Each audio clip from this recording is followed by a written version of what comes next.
I'm not sure that anyone relishes the idea of a Sunday morning sermon on forgiveness and loving one's enemies. Not the folks who gather for worship, and certainly not the preacher who delivers the sermon. But here we are, aren't we? A bunch of flawed human beings trying our best to understand the meaning of Jesus' words and struggling to put them into practice. Words which bring to mind a busy day at the Red Door Pantry several years ago. In a matter of minutes, we found ourselves swamped with clients coming in and going out. I foolishly left some cash on the office desk and found it missing after one of the clients was in the office by himself. There's little doubt in my mind that he stole it. When Jesus said, "Love your enemies, do good and lend, expecting nothing in return," does that mean I should not hold the client accountable and try to get my money back from him? A woman sits in my office pouring out the painful memories of a former husband who beat her senseless, knocking out her teeth. She now wears dentures that don't fit that well as a constant reminder of the man's cruelty. Does Jesus mean for her to offer to him the other cheek? Am I supposed to tell her that she needs to forgive and love him? Not that long ago, the U.S., along with France and Great Britain, bombed Syria to punish it for its chemical attack against locals outside Damascus, killing at least 42 adults and children. Was Jesus talking about personal responses to enemies, or does it include international conflicts as well? What do his words mean in a world of smart bombs, dumb bombs, and gas bombs? There was once a very evil man, and many people thought that this evil man was the most significant person of the 20th century. His degree of evil stunned everyone as the barbaric truth began to seep out into the open. He exterminated his enemies one by one. That is, one train car loaded with human bodies after another train car loaded with human bodies. He ordered them to walk into the underground chambers and then sent poisonous gases through the shower heads. After they all died, he ordered his soldiers to take out the gold fillings from their dead bodies and shave their heads and save the hair. The soldiers had no doubt heard the biblical words for generations: love your enemies, do good to those who persecute you, do not resist that which is evil. If anyone strikes you on the right cheek, offer that monstrous person the left cheek as well. What does it mean when you're ordered to slaughter a railroad boxcar of Jews and undesirables? Reverend Dr. Martin Luther King was an advocate of nonviolent resistance. When businesses refused to change their policies, protesters held sit-ins and marches with the aim of getting arrested. King encouraged these nonviolent tactics so that the city's jails would overflow. Police used high-pressure water hoses and dogs to control protesters, some of whom were children. That same year, 4 members of the Ku Klux Klan planted at least 15 sticks of dynamite attached to a timing device beneath the steps located on the east side of the 16th Street Baptist Church in Birmingham, Alabama, killing 4 innocent girls ages 11 to 14. Is that what Jesus was about? That in the first century, Jesus practiced nonviolence and passive resistance, and we Christians are to do the same today. Is that what Jesus' teachings are about? If you're hoping for a sermon with the answer to these questions, you're going to be disappointed. Because I don't know. I don't have the answer. I struggle with his words the same as you do.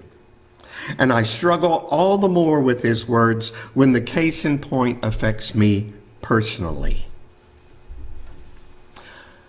But I think a clue can be found in his commandment in our text to be merciful just as God is merciful.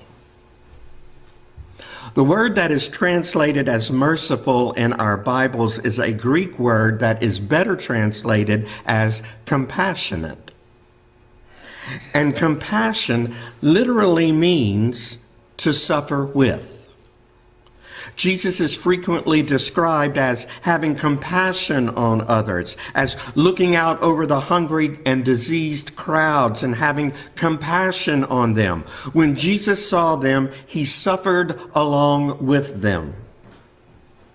So in our text, Jesus is saying when someone hurts us, harasses us, or abuses us, we are to do our best to look at them not as an enemy, but as someone who is suffering. Someone who is suffering so much that all they can do is take their revenge out on others. And when we can look deeply into that pain of theirs, we are called to suffer with them. Somehow that suffering with them seems to be tied into this concept of love and forgiveness that he's talking about. But why? Why would I want to love them? Why forgive them? Why am I not entitled to exact revenge on my enemy? I am entitled.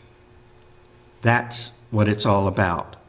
Surrendering my right to revenge and retaliation. But why? I still find myself asking, what good does it accomplish? The Reverend Lloyd Bruce, in reflecting on his 9 years serving as chaplain in the Spring Hill Correctional Institution, recalls someone who was incarcerated for killing a good friend of his. When considering what it would be like to encounter the killer, he said, I don't know. I don't think I'd turn my back on him. I certainly wouldn't say I forgive him. Could we coexist in the same space?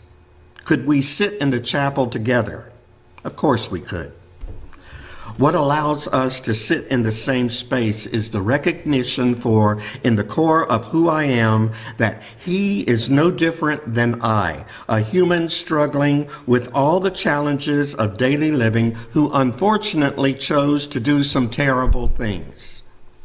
I've come to this place of understanding that in the space between the relationships we share, that's where the holy is present.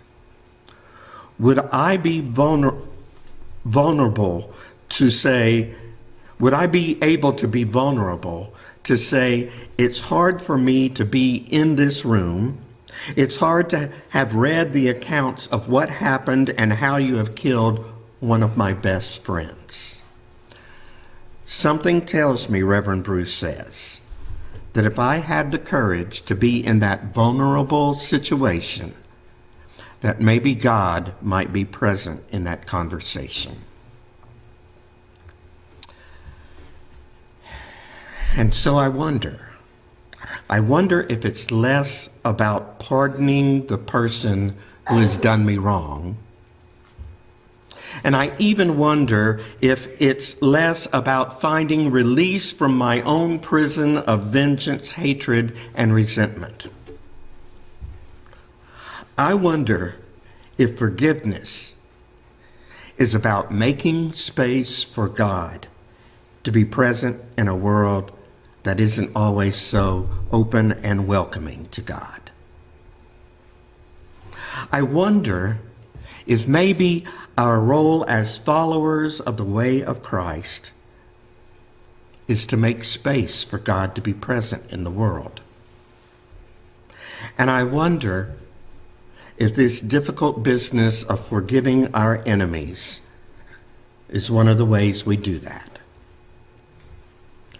And if we don't do it, then who will?